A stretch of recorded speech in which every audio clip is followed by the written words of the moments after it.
Hello, welcome to the York Festival of Ideas. My name is Shair-Rosenfield from the University of York, and I'll be presenting the event today. It's my great pleasure to welcome you here. So we're going to begin with a very short thought experiment that may work a little bit better in an audience that's not primed to already have this idea in mind, but I'd like everyone to close their eyes, please, and picture in your head the first thing that comes to your mind when I say the word political leader. I know, now everyone knows where this is going. Okay, so keep your eyes closed. Now picture in your mind the first thing that comes to mind when I say the words business leader.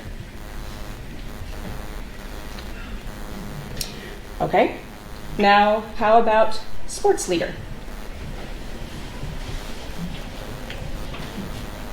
And finally, entertainment leader. Okay, go ahead and open your eyes. Now, the reason I begin with this before I give you the whole introductory spiel is because, to the extent possible, despite the fact that you know what this talk is at least nominally about, I'm trying in vain to kind of not prime you to think in a gendered way. Right? Show of hands, and try to be honest. It's difficult sometimes, but be honest. How many of you first thought of a man for any of those leaders? Now, how many of you thought of a woman for any of those things? Excellent. We're well ahead of the game here. So, the reason we begin with this thought experiment, which has been done with school children, which I do in many of my classrooms here at the university, and which has been done in sort of very informal settings and discussions, is to sort of recognize and acknowledge the degree to which we tend to have very serious gendered associations with who is and who seems to be leader-like, to exhibit and demonstrate leadership qualities and characteristics. And this is not a problem in some respects, right? Many of us have very serious associations about who is and who isn't a good leader based on careful observation of the news, careful observation of politics, of business, of sport, of entertainment, right? And the more we pay attention to things, the more we're likely to note who and what is being said and how and why, right? So this is not a flaw, but it is something that we oftentimes don't explicitly think about and explicitly question and critique, right? Why this is the case. Some of what I'm going to talk about today is designed very much to get you to think in that way and to understand sort of the broad reasons why many of us still hold such deeply rooted gendered associations in the context of leadership. Now, let me begin by saying that I'm going to show you a number of images today. Many of them are not representative of the world, but are heavily drawn from Britain itself. But one of the things I really like to focus on to begin with is the idea of role congruence theory. Now, much of the long-standing assumptions about why there are fewer women in political leadership roles, both in Britain and around the world, fewer business roles, in leadership roles, and fewer of women more generally in almost any leadership echelon, in almost any arena and avenue anywhere, is due to the idea that we have expectations about what leaders look like and sound like and act like, right? And we do this because we try to make sense of the world around us. We try to understand psychologically why we expect to see the things we do. And when we have expectations, we tend to lean into them. I expect that a leader is articulate. Mind you, this expectation goes unmet a lot of times, but I expect that a leader can say things that at least others can understand and follow and hopefully want to be led by, right? I expect that a leader makes decisions, because leaders that don't make decisions don't really do very much sometimes. But I also expect that leaders exude warmth and empathy. And this would make me relatively different from a large swath of the population. Now, we have a lot of associations, broadly speaking, from social psychology, business and management literatures, that says that people tend to associate different types of characteristics and traits with masculinity and femininity. Right? We associate assertiveness and confidence with masculinity, and by association, we oftentimes associate them with men. We associate things like warmth and understanding with femininity, and by association, we tend to associate them with women. Now, when we see people who reflect the social constructions that we expect, right? So men who display masculine traits, or the things that we think of as masculine traits, and women who display the things that we think of as feminine traits, they're behaving in a way that is congruent with what we expect, right? We expect certain behaviors from a certain type of individual, and those expectations are met and matched. Now, when we see people who deviate from this, then we tend to resist a little. So women who display masculine traits, and men who display feminine traits. They're behaving in what theorists call role incongruent ways. The expectations are not matched by the person exhibiting them. Now, people are more comfortable when they see role congruent behavior. They're more comfortable when the person they expect to act a certain way acts that way, and they're less comfortable when a person acts a way that they're not expecting. And so because of this, we tend to note that female leaders are oftentimes penalized, or aspiring female leaders are penalized, when seeking public office, when trying to be promoted in business, because most of the associations we have with leadership and good leadership are traits that we have long deemed masculine. Confidence, decisiveness, self-confidence, and self-sufficiency, right? I can make my own decisions. I don't need to seek that of others. In contrast, when women display these things and display these traits, then they tend to be penalized because the behavior they're exhibiting doesn't match the person exhibiting them. And so she may be punished, denied promotion, deemed less electable, and we have decades of studies to confirm that this is in fact what people oftentimes have said. Now, in addition to who actually leads, we also note that this means that there is going to be usually a negative effect on feminine styles of leadership. Feminine styles of leadership tend to rely on what are typically assumed to be more democratic, negotiated, consensus-oriented models, seeking not necessarily the approval of others, but feedback and input from others on a team. Now, this doesn't happen, and leadership styles tend to not transform this way, in part because women who seek leadership office have oftentimes done so by leaning into their masculine traits and exhibition of them. Right? Conversely, men who embrace more negotiated, consensus-oriented styles of leadership tend to be penalized because, again, the behavior they're exhibiting is not the behavior we expect from them. And so as a result, people who might advance a feminine style of leadership don't become leaders. Not for lack of trying, but because the discomfort about appointing or promoting or electing such people tends to be high. Now, this is a rather depressing state of things if you think that leadership should be more diverse, both in terms of who are leaders and the styles and modes of leadership they employ. But there have been a number of efforts in recent years to think about ways to kind of undermine this sort of trap. The first are affirmative action policies that oftentimes require less discriminatory hiring practices, more inclusive efforts at convening panels that are well balanced by gender.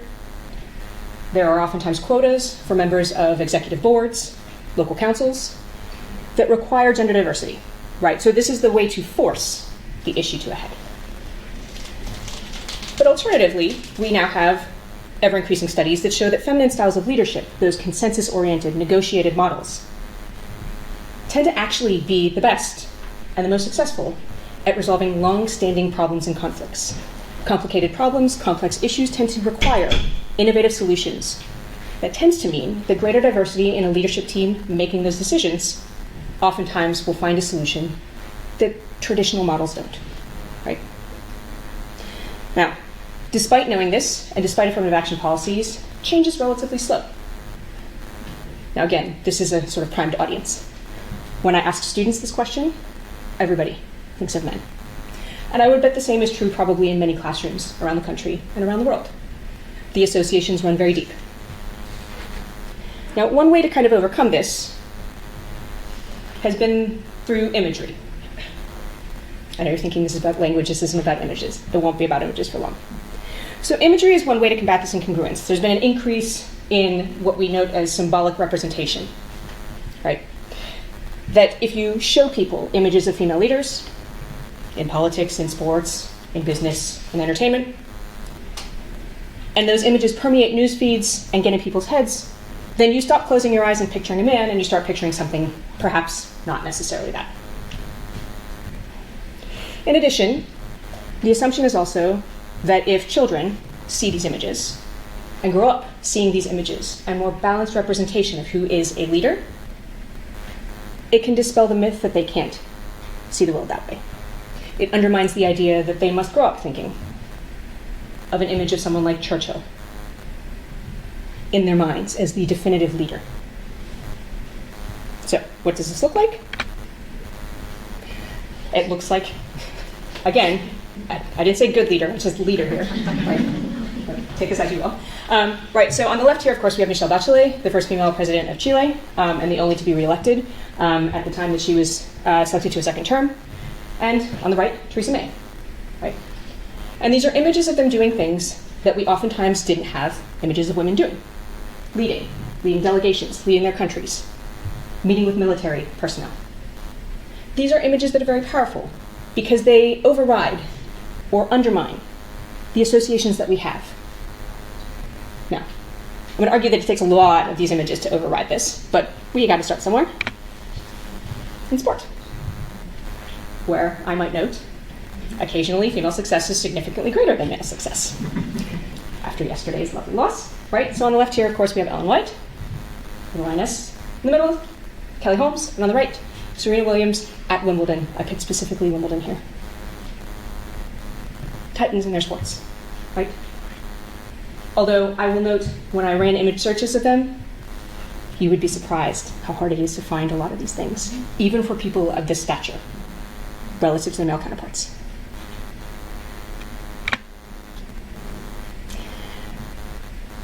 As much as I don't love the idea that pop music necessarily drives political choice, there are different ways to engage populations. Right? On the left we have Taylor Swift, and on the right we have the Spice Girls.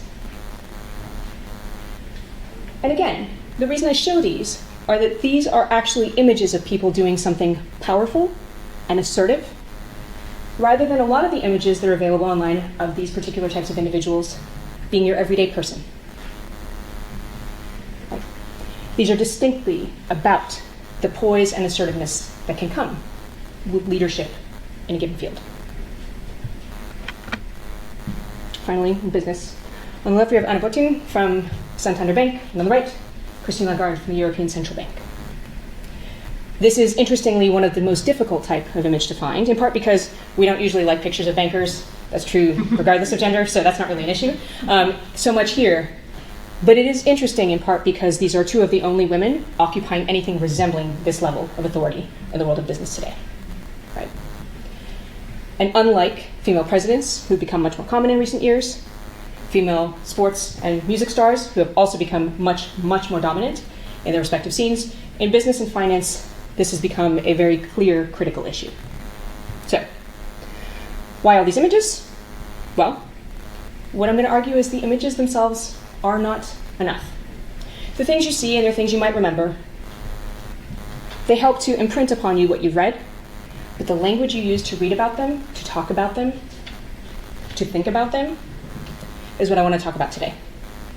And focusing on why images don't necessarily have the power to shape or reshape the way we think about gendered leadership in the same way as the words we use and the structures through which we choose those words. Okay? All right. So, one of the reasons I want to focus on language is that so far, it's actually been relatively understudied. There are a lot of media studies, communication studies focusing on things like imagery and symbolic representation.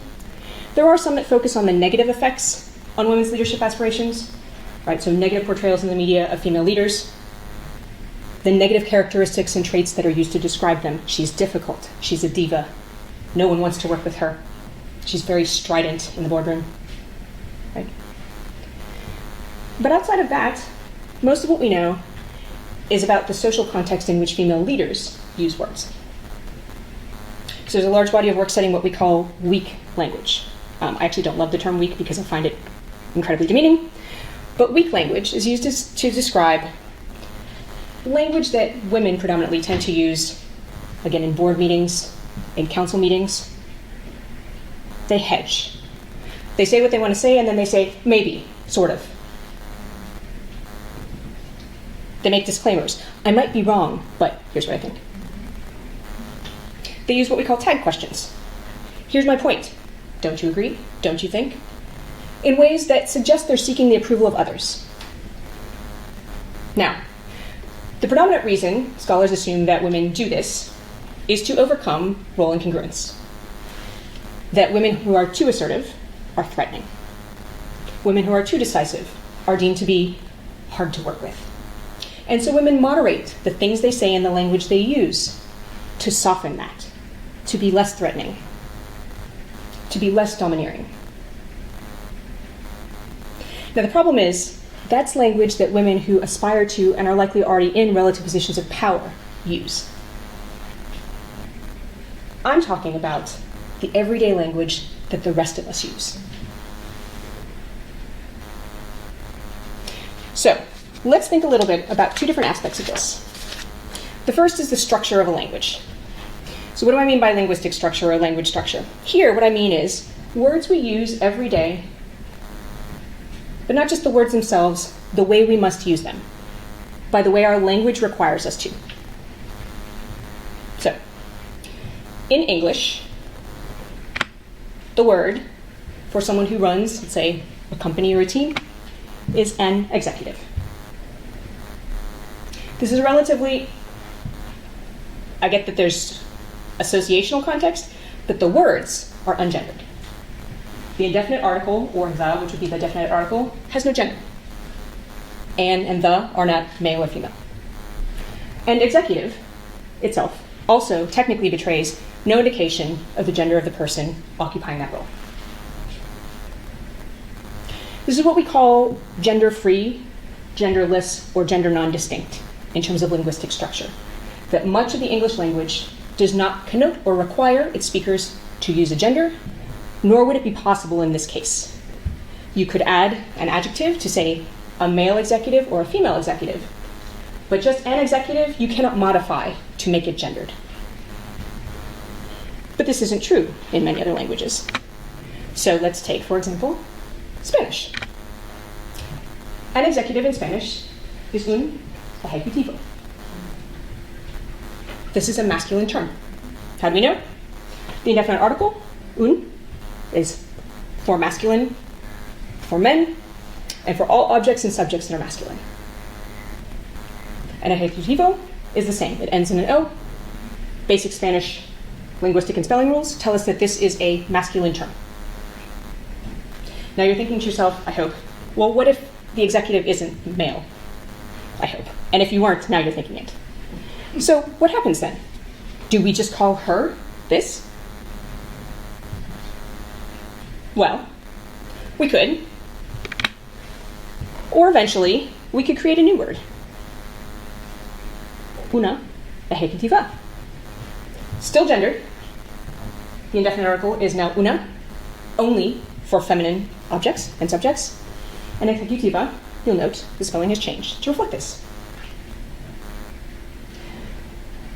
This is how much of most language works, and we oftentimes don't think about it.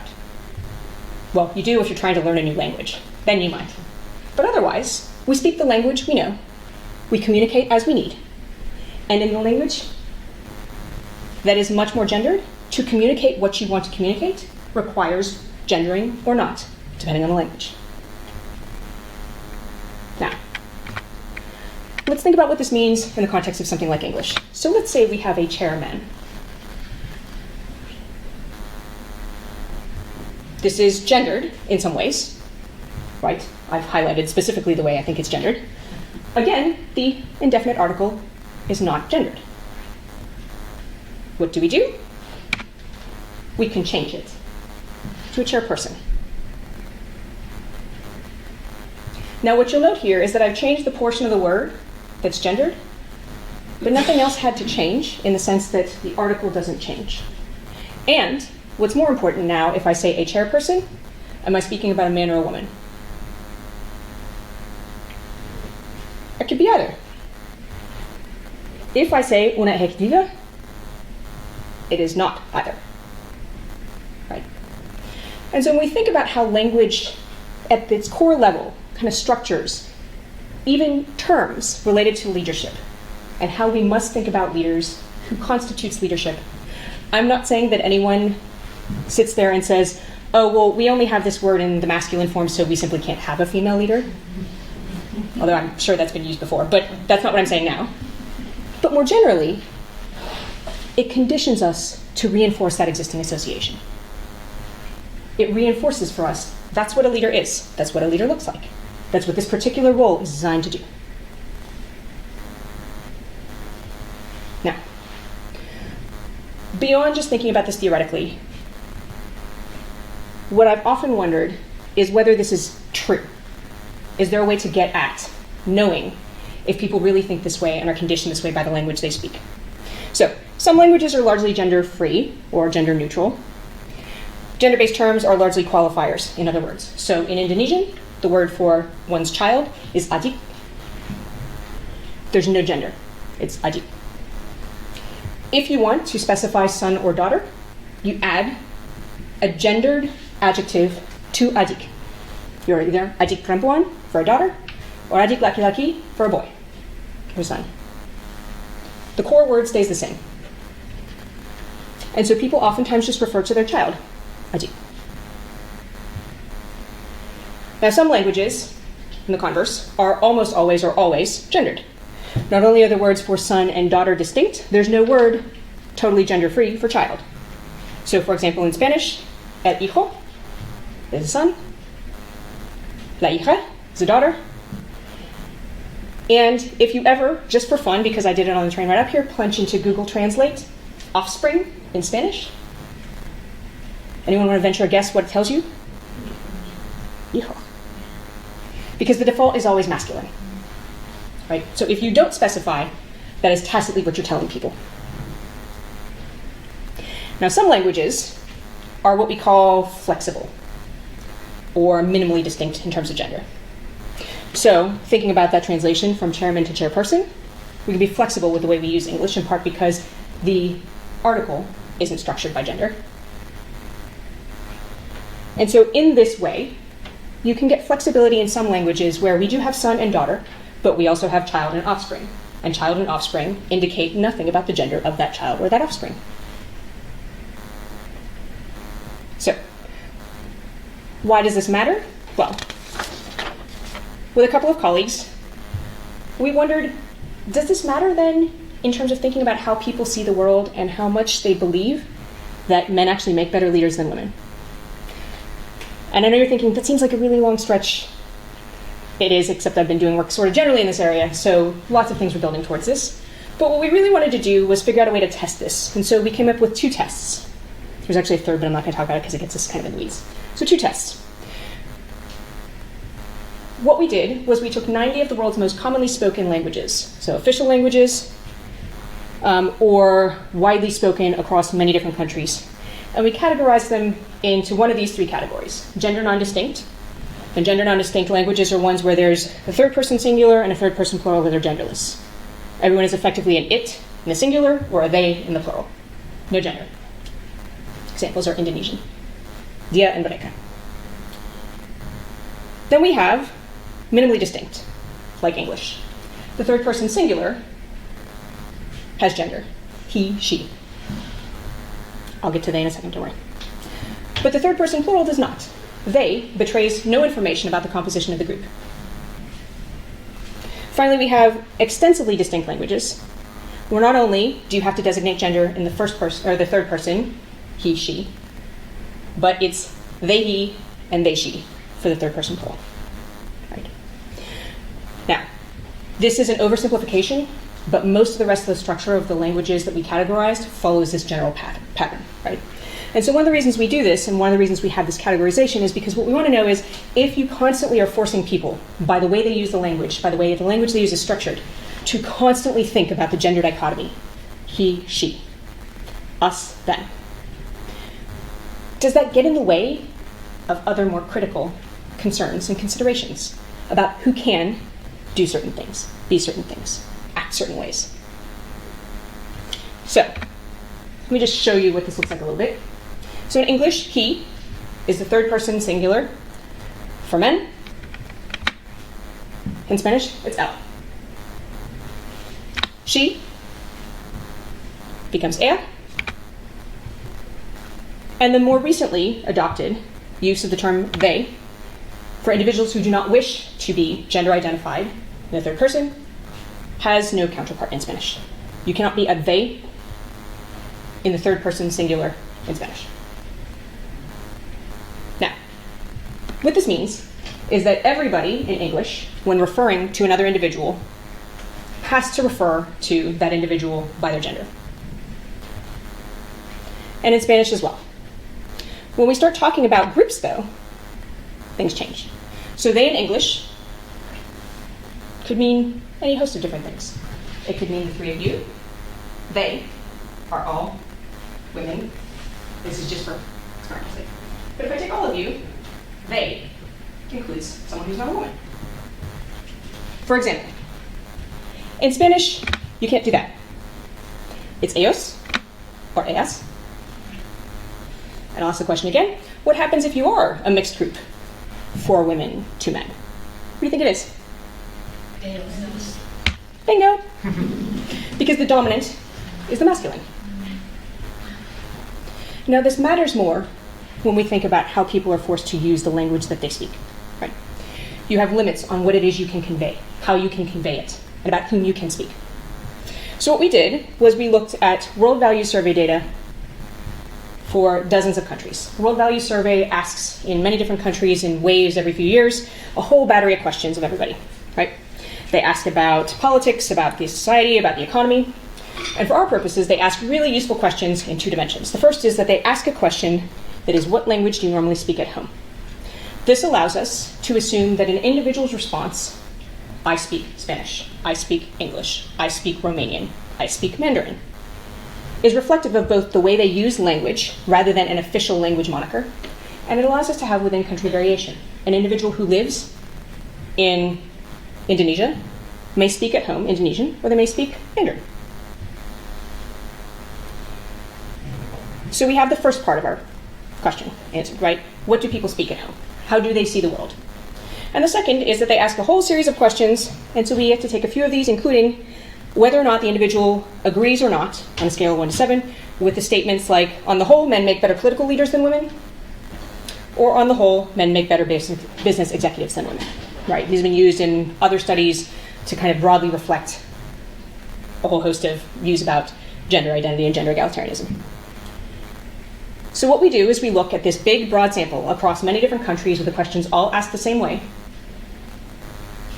And we find that there's a pretty solid correlation between the language someone speaks and how likely they are to agree or disagree with these statements.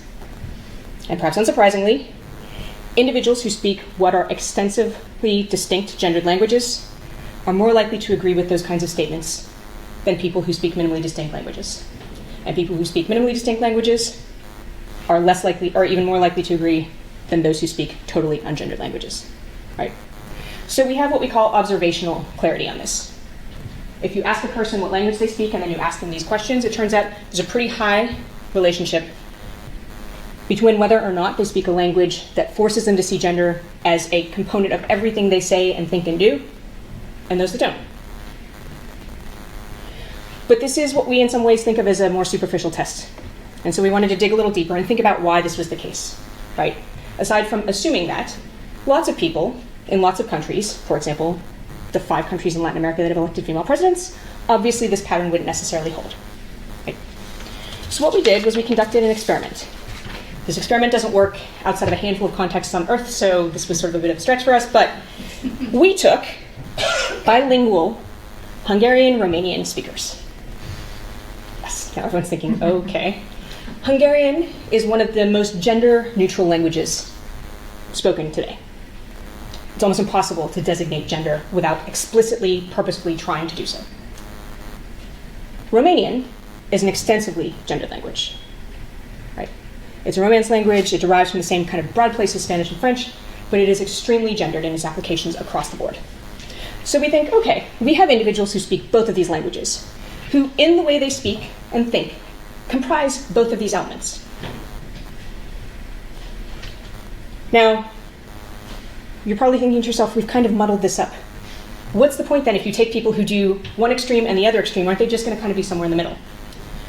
So what we did was we asked them to respond to a survey We gave them instructions, a couple sentences, and then we asked them a series of questions. We have 4 different versions, and everybody was randomly assigned to them. The first was directions in Romanian, questions in Romanian. The second was instructions in Romanian, questions in Hungarian. Then we had instructions in Hungarian, questions in Romanian, and both instructions and questions in Hungarian.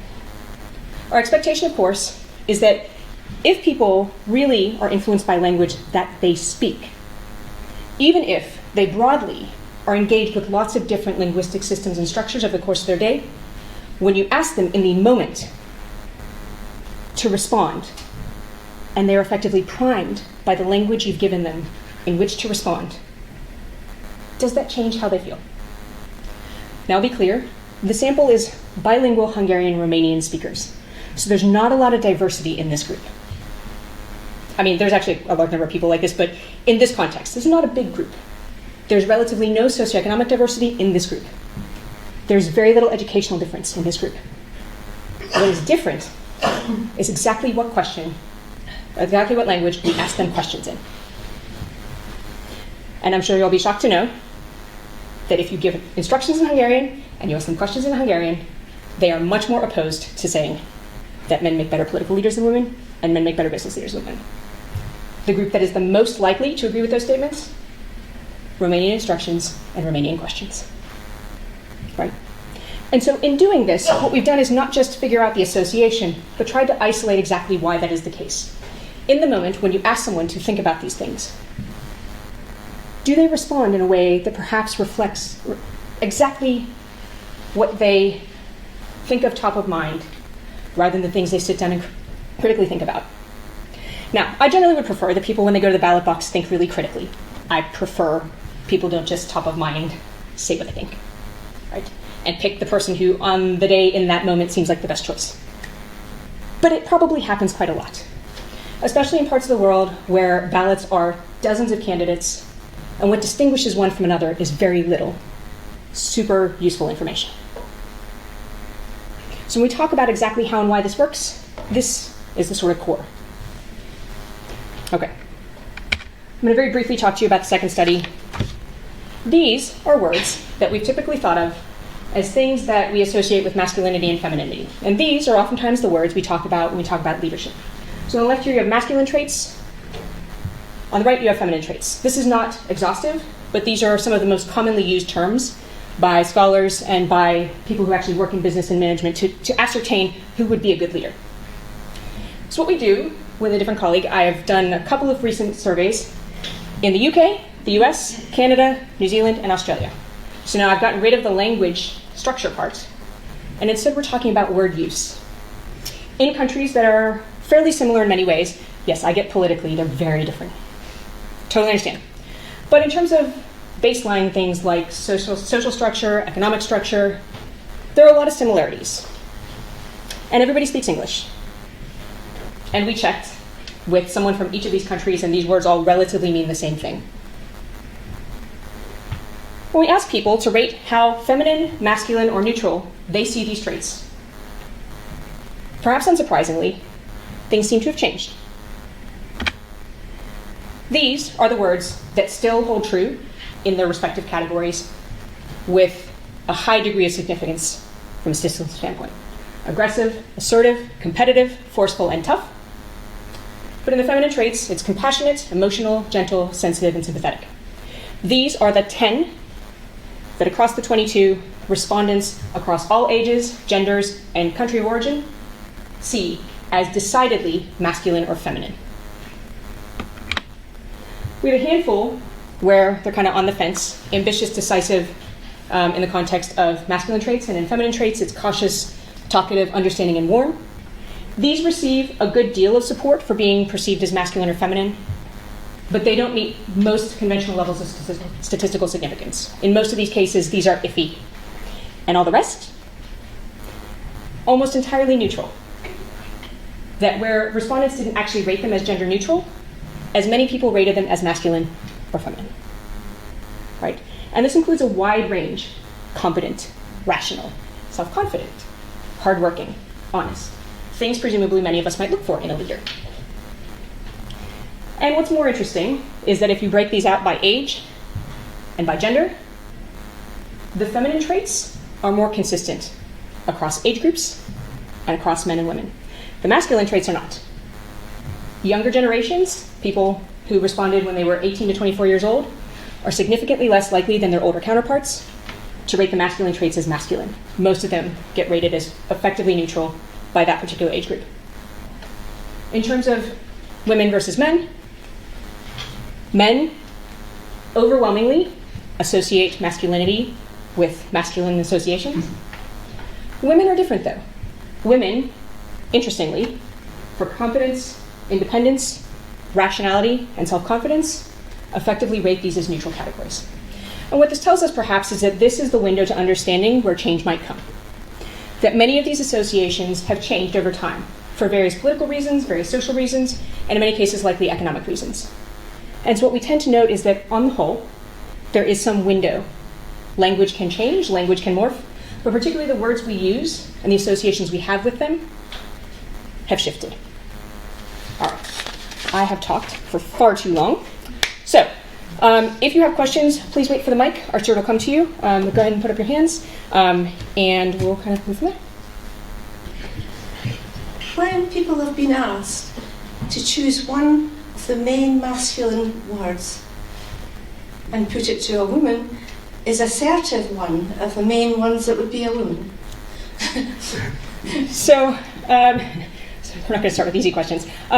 So we specifically were trying to avoid this. So a lot of studies have done this, and they find that when you put a female name or a female face with a particular sort of traits or characteristics, that people either, and this is part where role incongruence theory was confirmed, people tend to respond negatively or downweight how assertive she actually seems compared to a man. One of the reasons we wanted to just ask about the traits themselves absent a person is that we very much feared that that was happening, and there's no way to disentangle the two. But most studies have shown that when you show an individual respondent someone who looks or has the name associated with a particular gender, the likelihood that they associate that person with the traits that, let's say, a story or a blurb about them describes is low. Yeah. So it's very much the case that, again, we look at things and we listen to things and we try to fit into our existing understanding of the world what we're seeing rather than what we're seeing. Yeah. Thank you. Thank you. That was really interesting.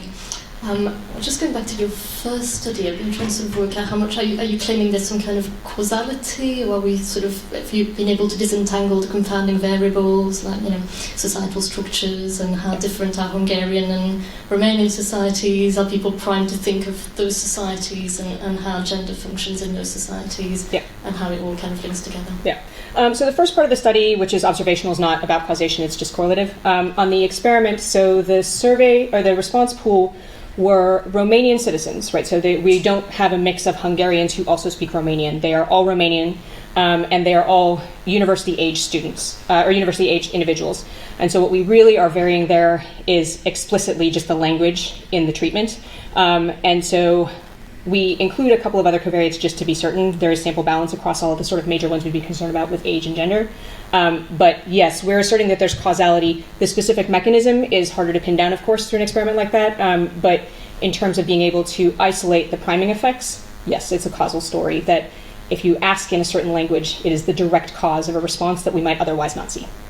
Thanks very much. I come from a background in nursing, many years in nursing and also academic nursing, and a lot of the work I did in my career was around feminine and masculine characteristics and the way nursing was defined. But one of the things that strikes me as you're talking and takes me back to some of that work, still over a century later, we still Not your work, right? Not my work, could be, it feels like it sometimes, but almost these characteristics here are exactly the same things that nursing leaders were saying back in the 1890s. And it's almost like, how do you shift that when it's so firmly embedded in an occupation? So if you read the media today, if you look at the news today and you see the way that nursing work and the language that's used around nursing work, for example, or you see the language that's used around medical work, these characteristics are writ large. So how do you change that language? Because we think of nurses as all of these feminine traits. I mean, one of the words that they used to use in the 1890s was femininity in action, or intelligent obedience for nurses, you know? And it's like, but we still see it today, and it hasn't shifted. So what would you recommend? How do you change that language?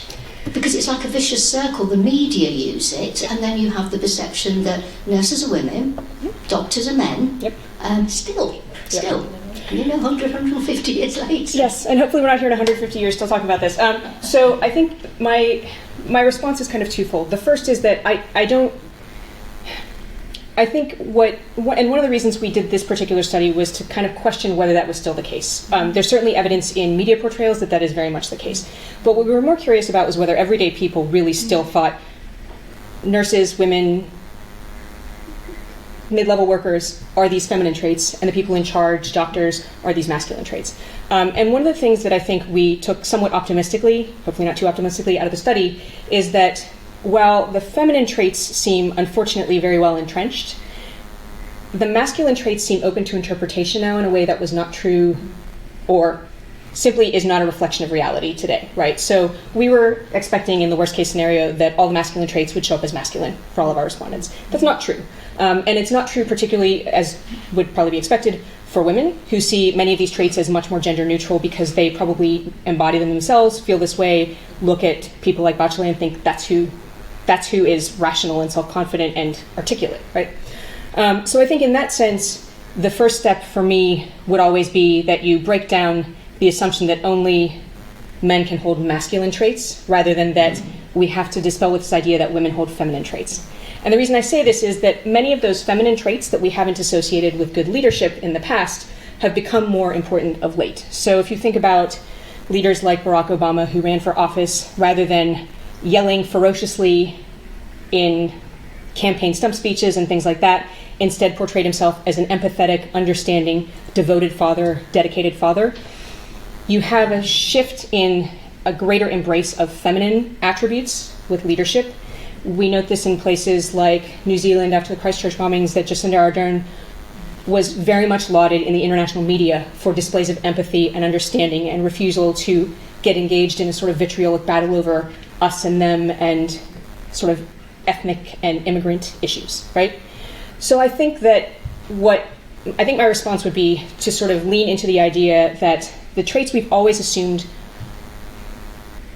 good leaders have are not exclusively for men and masculine pursuits, before we go to the question of shifting leadership style to more appropriately reflect and reward feminine traits, whether men or women hold them. And the reason I say this is that I think that it's easier to change who the leaders are than how leadership works. And so I think if the goal is to do that, then the first part is to open up who is a good leader by leaning into the existing traits that we think of as leaders, and then pushing back on the model of what good leadership looks like. Sorry, that's a very complicated answer. But those leaders in the first place have to be visible. Yes, absolutely. And if your occupation, in a sense, is associated with something that isn't necessarily public and visible, yes, it's hard to shift that as well, isn't it? So yes, you're almost in a vicious circle with it. It is, and I mean, I will also note in things like nursing and education, which are typically deemed to be women's work, yes, yeah, leadership of most major organizations still is men. So that's a sort of different issue that I don't think I can particularly well comment on in this particular context. But I do think that shifting the narrative of the way we speak about and the way we envision leadership on the basis of the words we use is sort of the first step.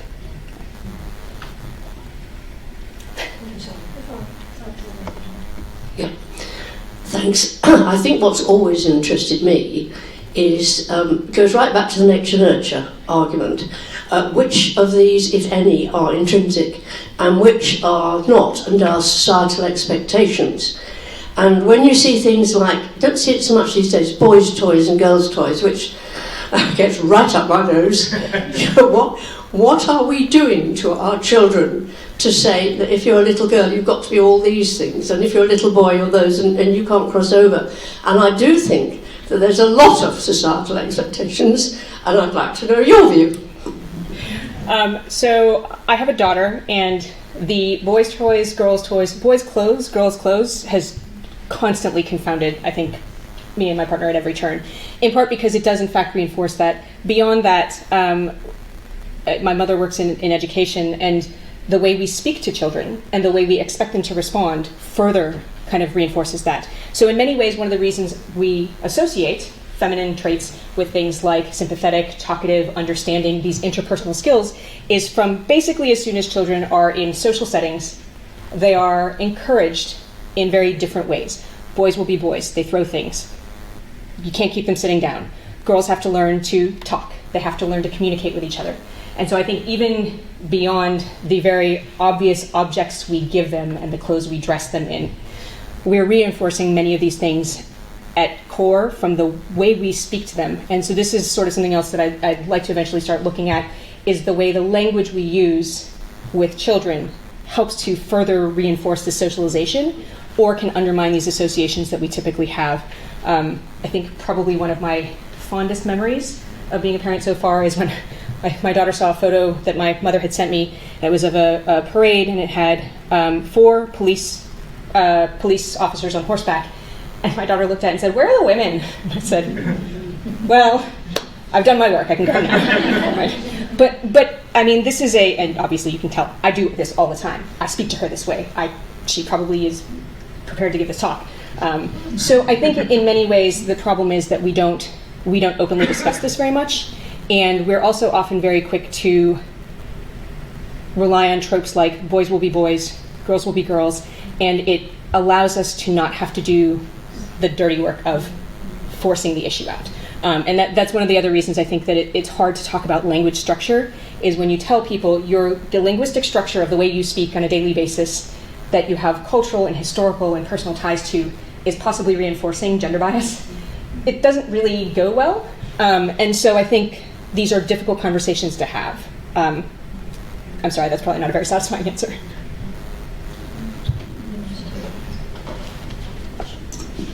So it's probably a bit of a half-baked idea, but it was just when you were talking about Barack Obama, and that's a long way back, and it just struck me. Do you think there's some, as there often is when women make when there's some kind of cultural change associated with gender, that there's some kind of backlash, because now we're looking at masculine traits being absolutely top and centre. You look at the EU, at the European elections that are coming up, and in almost every single country, the right wing are going to do very, very well, and they're all coming out with the Trumpian, aggressive, the forceful, the assertive, the competitive, and all those things on the feminine traits they're nowhere to be seen.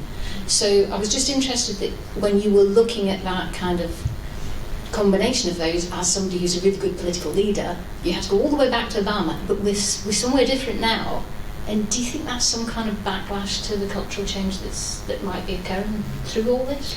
Yeah, I mean, I think Obama's difficult because Obama provoked probably 50 different types of backlash that led to Trump's election, and I would guess that the gendered element is actually not the most visceral, it's race.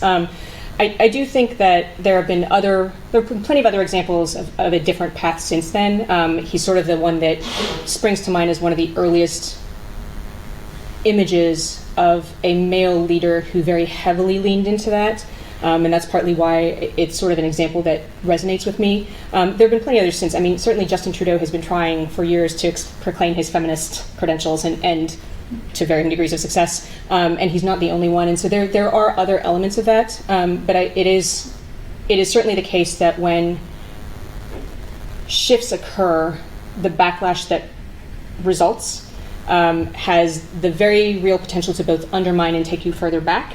Although I will note that despite that, I think that there are probably also there is still a broader difference between if you asked men and women the same questions prior to Obama's election, immediately after Obama's election, and now, and people at different age cohorts. I think there are certain demographic groups that might be more resistant to backlash. Unfortunately, they tend to be the groups that don't comprise the largest portion of the population or the loudest, angriest portion of the population. And so we tend to see, in terms of advances in the radical right, this type of very domineering, forceful, aggressive, occasionally violent rhetoric and behavior, that we are seeing a reaction to that, but it's not clear to me, right? So if you look at the Dutch results and the Progressive Alliance's marginal success, I think there are still large swaths of the population that are very much committed to what happens prior to backlash. I just think they tend to be a lot quieter, and unfortunately, quiet tends to mean we underestimate what proportion of the population really believes that way and really feels that way. So what proportion of the American population really doesn't like the Trumpian turn? I mean, he technically lost the popular vote in 2016, so it suggests there's a substantial portion, but probably not enough to make most of us comfortable.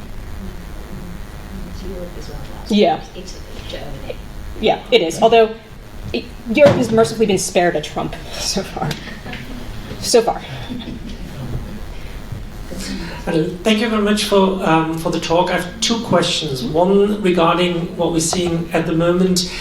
Is it more, or is your research indicating that the male or the female leaders are moving more across the board, in the sense of, is it more the fact that we see more incompetent male leaders that make the word competent move into the neutral one, or more competent female leaders that move it into the neutral one? And the other question, building on the point that you made in the picture round before, that they're still in leadership different categories, and if we ask these questions about traits, for example, and if we're putting a qualifier in and saying, is this a leader, a masculine business leader trait, or is this a feminine political leader trait, does that change that result? Okay. Thank you. So I would love to say it's male leader incompetence, but I feel like there's probably so many of those examples littered throughout history that it's probably not that necessarily, although media scrutiny and coverage of it may enhance that. I think the reality is that there have now been enough female leaders in enough places who have received enough political coverage and media coverage, and some of whom have commanded some of the world's sort of most prominent economies in the global south, that it's sort of difficult to say that you could look at them and say they're just all bad at this, right? Bachelet being the sort of most obvious exception, or obvious case, but there have been plenty, and of course Mexico now has a female president-elect to take over from AMLO. And so I think the reality is probably that there is more of a, women demonstrate these things too, and so there's not as close of an association, but I think some of this is also, and the reason I say this is because there's such a stark gender divide in the responses. I think it's also that women who respond are thinking to themselves, but I'm competent, I'm rational, I'm independent. Why would this be something that isn't associated with me? Which is what the men in the response sample also say, right? And so I think some of it is that, and this is one of the reasons to strip out the association with a particular individual or a particular image of a leader, is to ask people, if we don't ask you about a specific person, are these things you really just assume men have that women don't? And when you take away an individual about whom you're asking, people invariably turn into themselves and think, oh, well, I can do these things. I know people who can do these things. And then they might think, oh, but there's also examples of high-profile leaders who've done these things. So I think it's less that men are just displaying their incompetence more. Although, again, I agree that the sort of saturation in the news media cycle about that incompetence is high. Although I will also note, I have a number of other colleagues who've worked on this in different places, the degree to which when women are enmeshed in scandal or incompetence at the highest levels tends to be much more heavily covered than men. So I don't think it's that. I think it's that female competence has somehow become normalized in a way that it wasn't before. In terms of thinking about, if you ask the questions about different types of leadership, I absolutely think that this would change. I think that it would be hard to kind of gauge in some ways how predictable it would be across different categories. I do think that business and economics are still much more hyper-masculinized even than politics in some ways, and so I expect that you'd see more association of the masculine traits. I'm not totally certain you would see the same associations with the feminine traits, though. I think that is very much starting to become less of a thing. I do think that when you branch out to below asking about the utmost leader and instead ask about sort of traits more generally in society, these things will also shift. I think there's enough of the idea that boys have boys' toys, girls have girls' toys, we speak to them in these distinct ways, that if you just ask people about this generally, do you think of compassion as a feminine characteristic? More people might say yes. But if you ask them specifically about it in the context of leadership, I think that probably with the exception of business, these are likely going to be things that hold in the sense that we see more of a breakdown of the masculine associations and less movement on the feminine ones. which is more penalised, women taking on masculine traits or men taking on feminine traits? So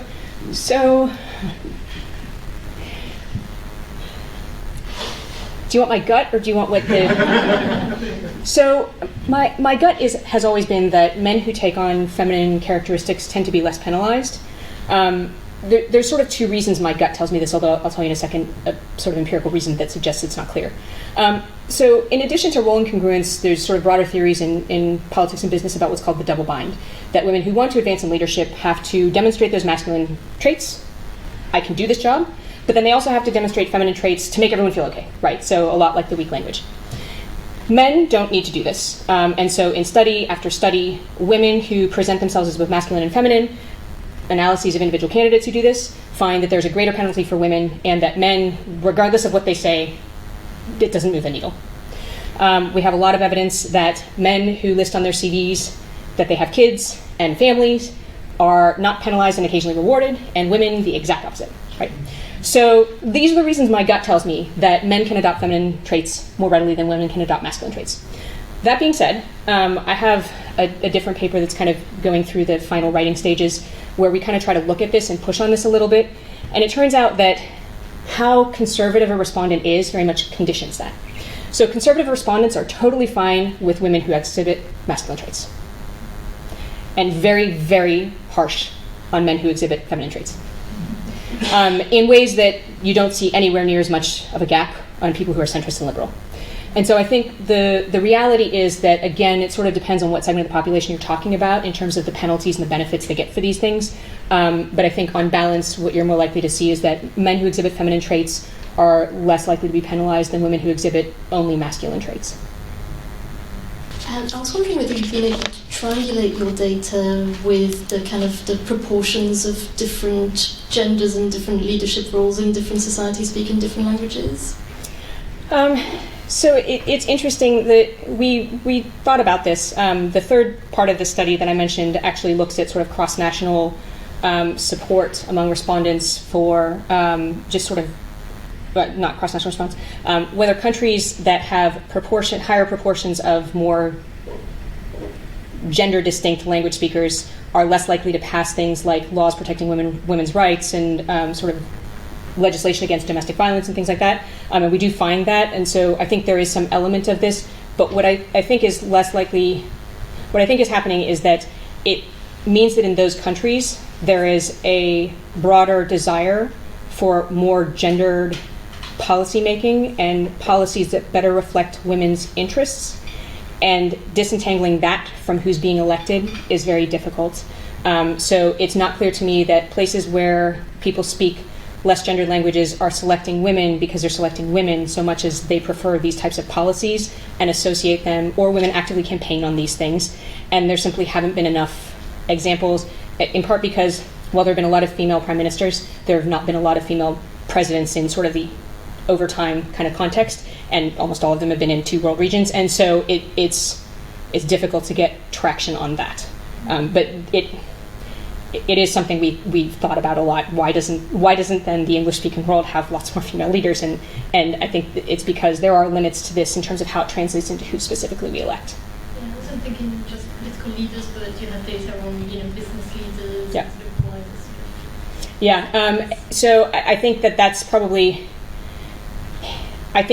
something I'll need to take up with colleagues in probably a business and management sense, because I think the data on many of those things, I mean, the problem, of course, there is that there's a massive selection effect who's ending up in these spots. And if the problem is actually that in the pipeline of ascending to leadership roles, there are other problematic issues, then it's kind of hard to isolate where exactly that happens. Yeah. I think we are out of time. Perfect. So if you'd like to give a round of applause.